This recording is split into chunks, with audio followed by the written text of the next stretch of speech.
శ్రీ మహాగణాధిపతయ నమః. శ్రీ గురుభ్యో నమః. కాయ్ టీవీ మీడియా ప్రేక్షకులకు స్వాగతం. మనం ఇప్పుడు 9 అంకె యొక్క ప్రాముఖ్యతను, ప్రాధాన్యతను సోదాహరణపూర్వకంగా తెలుసుకుందాము. విద్యార్థులు, ఉపాధ్యాయులు, వృద్ధులు, పిల్లలు, అలాగే స్త్రీలు, పురుషులు, విజ్ఞానవేత్తలు, కార్మికులు, కర్షకులు, అసంఘటిత కార్మికులు, ఒకరేమిటండి, ప్రతి ఒక్కరూ ఈ 9 అంకె టోటల్ రావాలని చాలా ఉత్సాహపడతారు. అంటే అమిత క్రేజ్ అన్నమాట. హిందువులే కాకుండా పాశ్చాత్యులు, జైనులు, బౌద్ధులు అందరూ కూడా తమ కారుకో, తమ సెల్ ఫోన్కో, తమ ఇంటికో టోటల్ 9 రావాలని చెప్పి చాలా ఇష్టపడుతుంటారు. అయితే మన సంస్కృతి సాంప్రదాయాల్లో 9 అంకెకు ఉన్నటువంటి ప్రాధాన్యత, దాని మీద ఉన్న అనేక విషయాలను సోదాహరణపూర్వకంగా ఇప్పుడు తెలుసుకుందాము. దీన్ని బ్రహ్మ సంఖ్య అని కూడా మన ఋషులు తెలియజేస్తున్నారు. శిశువు తల్లి గర్భంలో 9 నెలలు ఉంటుంది. అంటే 9 × 30 రోజులు, 270 రోజులు. అంటే 2 + 7 + 0 = 9. ఇక్కడి నుంచే 9 యొక్క ప్రాధాన్యత మనకు తెలుస్తుంది. అలాగే పుట్టినటువంటి శిశువు చక్కగా జీవించాలా, జీవనం సాగించాలంటే నవరంధ్రాలు, నవనాడులు ఏర్పడతాయి. నవరంధ్రాలు ఏంటి? ప్రధానమైనవి కళ్ళు 2, చెవులు 2, ముక్కు, నోరు, అలాగే నాభి, మలమూత్ర ద్వారాలు. వీటి ద్వారా జీవనం సాగిస్తుంది. ఇంకా ఏమిటి? శరీరానికి శక్తి రావాలంటే నాడీ పుష్టి కావాలి. ఏమిటి ఆ నాడులు అంటే 9: ఇడ, పింగళ, సుషుమ్న, గాంధార, హస్తిని, పూష, జయస్విని, ఆలంబన, కుహు నాడి. ఇవన్నీ నాడులు అన్నమాట. అలాగే మనిషి జీవితం నవరస భరితంగా ఉండాలంటారు. ఏమిటి ఆ నవరసాలు? శృంగారం, బీభత్సం, భయానకం, రౌద్రం, వీరం, కరుణ, హాస్యం, అద్భుతం, శాంతం. అలాగే బ్రహ్మదేవుడు మనకు 9 మంది ప్రజాపతులను సృష్టించాడు. వాళ్ళని నవబ్రహ్మలు అంటారు. వాళ్ళు బ్రహ్మదేవుడి యొక్క కోరిక మేరకు ఆ రోజుల్లో పూర్వంలో పరిపాలన చేశారు. వాళ్ళు చాలా ముఖ్యమైన వాళ్ళు. వాళ్ళు ఎవరంటే భృగువు, పులశ్చుడు, పులహుడు, క్రతువు, అలాగే ఆంగిరుడు, మరీచి, దక్షుడు, అత్రి, వశిష్ఠుడు. వీళ్ళ నవబ్రహ్మలు అంటారు. అలాగే మనకు సృష్టిలో అద్భుతమైనటువంటి నవరత్నాలు ఉన్నాయండి. ముఖ్యంగా సూర్యవంశపు రాజులైతే నవరత్నోజ్వల కాంతివంతమైన సింహాసనం మీద కూర్చొని పరిపాలన చేశారు. ఈ నవరత్నాలు మానవ జీవితంలో చాలా పాత్ర వహించినాయి. అవి ఏంటో తెలుసుకుందాం. కెంపు, ముత్యము, కనకపుష్యరాగం, గోమోదికం, పచ్చ, వజ్రం, నీలం, వైడూర్యం, పగడం. అద్భుతమైనవి 9. అలాగే సంపదలు 9 ఉన్నాయండి. వీటిని నవనిధులు అంటారు మనకు సృష్టిలో. ఇవి ఏంటి? పద్మము, మహాపద్మము, కుందము, ముకుందము, శంఖం, మకరం, కచ్చపం, నీలం, కర్వం. 9 ఇవి. అలాగే పోతరామాచుల వారు భాగవతంలో భగవంతుడి అనుగ్రహం పొందాలంటే 9 రకాల భక్తి మార్గాలు చెప్పాడు. అవేంటి?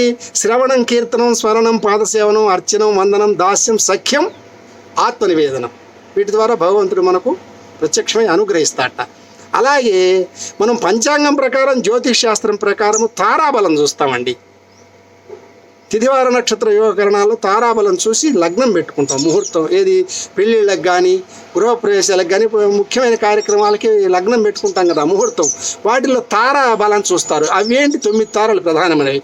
జన్మతార, సంపత్తార, విపత్తార, క్షేమతార, ప్రత్యుక్తార, సాధనతార, నైధనతార, మిత్రతార, పరమ మైత్రి తార. 9 అండి. అలాగే యజ్ఞయాగాదుల్లో మనము ఈ యజ్ఞ పురుషుడిని ప్రార్థించేటప్పుడు యజ్ఞంలో నవవిధ సమిధలు వాడతాం. 9 రకాల సమిధలతో యజ్ఞం చేస్తాం. అవి ఏంటి? జిల్లేడు, మోదుగ, చండ్ర, ఉత్తరేణి, రావి, మేడి, జమ్మి, గరిక, దర్భ. 9.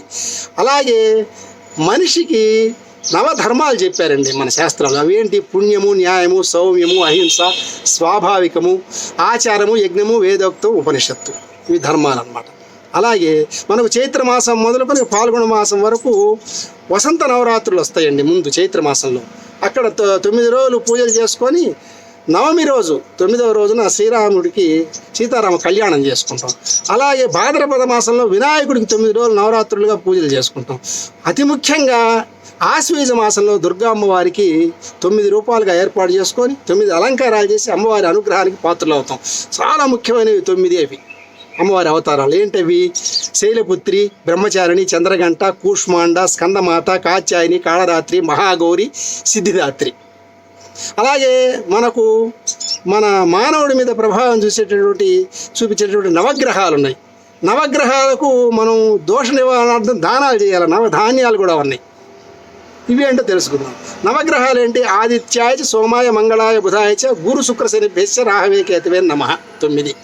వీటికి ఏం దానాలు చేయాలా, ఏ గ్రహానికి ఏ దోషం ఉంటే ఏ దానం చేయాలో కూడా మనకు జ్యోతిష్ శాస్త్రం తెలియజేసింది. సూర్యుడు అనుకోండి గోధుమలు, ఇవి నవధాన్యాలు కూడా 9 అన్నమాట. చంద్రుడు బియ్యం, అలాగే కుజుడికి కందులు, బుధుడికి పెసలు, గురువుకి శనగలు, శుక్రుడికి బొబ్బర్లు, శనికి నువ్వులు, రాహువుకు మినువులు, కేతువుకు ఉలవలు. నవగ్రహాలు నవధాన్యాలు చాలా ప్రాధాన్యమైనవి, పూజల్లో వాడతాం. అలాగే అతి ముఖ్యమైన విషయం ఏంటంటే వ్యాకరణం అండి. నవ వ్యాకరణాలు ఉన్నాయి. ఎవరైతే నవ వ్యాకరణాలు చదువుతారో వాళ్ళను పరిపూర్ణమైన వ్యక్తిగా మహాపండితుడిగా తేలుస్తారు. మనకు సూర్యుడి దగ్గర ఆంజనేయ స్వామి నవ వ్యాకరణాలు నేర్చుకున్నాడు. అందుకనే ఆయన్ను నవ వ్యాకరణ పండితుడు అంటాం. అట్లాంటి వాళ్ళు ఎంతోమంది మహర్షులు మనకున్నారు మన సంస్కృతిలో. అవి ఏంటంటే పాణినీయం, కలాపం, సుపద్మం, సారస్వతం, ప్రాతిశాక్యం, కుమారం, ఐంద్రం, వ్యాఘ్ర భౌతికం, శాకటాయనం 9. అలాగే మనకు పూర్వంలో పరిపాలించినటువంటి మహారాజులు చాలా ముఖ్యమైన వాళ్ళు ఉన్నారు. అందులో విక్రమాదిత్య శకమే ఉంది మనకు.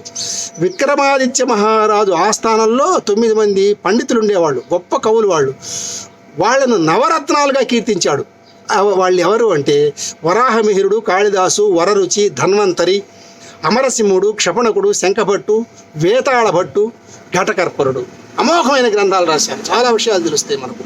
ఈ భూగోళాన్ని గురించి, అంతరిక్షాన్ని గురించి దివ్యజ్ఞాన సంపన్నులైనటువంటి కవులు అన్నమాట వాళ్ళు.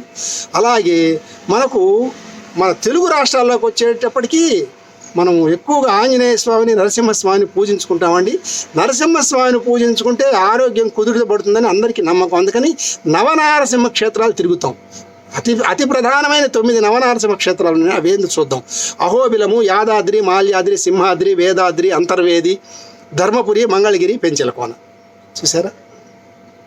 అసలు మనకు మహాభారతంలో 18 పర్వాలండి. ఆది పర్వం, సభాపర్వం, అరణ్య పర్వం, విరాట పర్వం మొదలుకొని స్వర్గారోహణ పర్వం వరకు 18 పర్వాలు. అంటే 1 + 8 9. అలాగే మనకు అఖండ భారతంలో 18 శక్తిపీఠాలు ఉన్నాయి దుర్గామ్మవారికి. ఆ శక్తి పీఠాలకు వెళ్ళి దర్శించుకున్నప్పుడు మనలో ఒక శక్తి వస్తుంది. అవి 1 + 8 9. అవి కూడా అక్కడ ఏంటంటే ఎలక్ట్రోమాగ్నెటిక్ పవర్ ఉంటుందన్నమాట. దర్శించుకుంటే అఖండ ఫలితాలు వస్తాయి. అలాగే మనము జపం చేసుకుంటే జపమాలకు రుద్రాక్షలు 108 ఉంటాయండి. 1 + 0 + 8 9. అలాగే మనం ఏ దేవుడికైనా అష్టోత్తర శతనామావళి చేస్తాం. అంటే 108 నామాలతో ఏ దేవతనైనా మన పూజల్లో పూజించుకుంటాం. షోడశోపచార పూజా విధానాల్లో 108 అంటే 1 + 0 + 8 9. అంతదాకా ఏంటంటే అశ్విని, భరణి, కృత్తిక, రోహిణి, ఇలా రేవతి వరకు మనకు 27 నక్షత్రాలు ఉన్నాయి కదండి. వీటి ప్రభావం మనకు ఎంతో ఉంటుందన్నమాట జ్యోతిష్ శాస్త్రపరంగా. అందువల్ల అవన్నీ 27 అంటే 2 + 7 9. మళ్ళీ ఒక్కొక్క నక్షత్రానికి 4 పాదాలు ఉంటాయి. ఉదాహరణకు మేషం 4 పాదాలు, ఇంకొకటి 4 పాదాలు. ఇవన్నీ 27 × 4 108 వస్తుంది. అక్కడ 1 + 0 + 8. మళ్ళీ అక్కడ కూడా 9కి ఎంతో ప్రాధాన్యత ఉంది. అసలు శ్రీకృష్ణ పరమాత్మ మనకు అందించినటువంటి భగవద్గీత 18 అధ్యాయాలండి. విష్ణు పర్వంలో ఉంటుంది భారతంలో. కాబట్టి 1 + 8 9. అసలు మహాభారత యుద్ధం 18 రోజులు జరిగింది. 1 + 8 9. అలాగే మనకు ఈ 9 మీద చెప్పుకుంటూ పోతే కోకొల్లలండి. ఎన్నంటే మానములు బ్రహ్మమాన, దేవమాన, మనుమాన, పితృమాన, సౌరమాన, పవనమాన, నక్షత్రమాన, చాంద్రమాన, గురుమానానామితి నవమానానం మధ్య చాంద్రమాని. 9 మానముల్లో ఇప్పుడు మనం చాంద్రమానంలో ఉన్నాం. కాబట్టి భరతవర్ష ఇలావృత కురు భద్రాస్మక హిరణ్మయతమాలాఖ్యేతి నవవర్షాణం మధ్య భరతవర్ష 9 వర్షములు ఉన్నాయి. కాబట్టి ఇలా చెప్పుకుంటూ పోతే మనకు కోకొల్లలండి. మనం ఇప్పుడు కొన్నిటిని ఉదాహరించుకున్నాము. మరికొన్ని ప్రధానమైన విషయాలతో మరొక వీడియోలో కలుసుకుందాం. సెలవు. స్వస్తి. మరిన్ని అప్డేట్స్ కోసం మా కాయ్ టీవీని సబ్స్క్రైబ్ చేసుకోండి.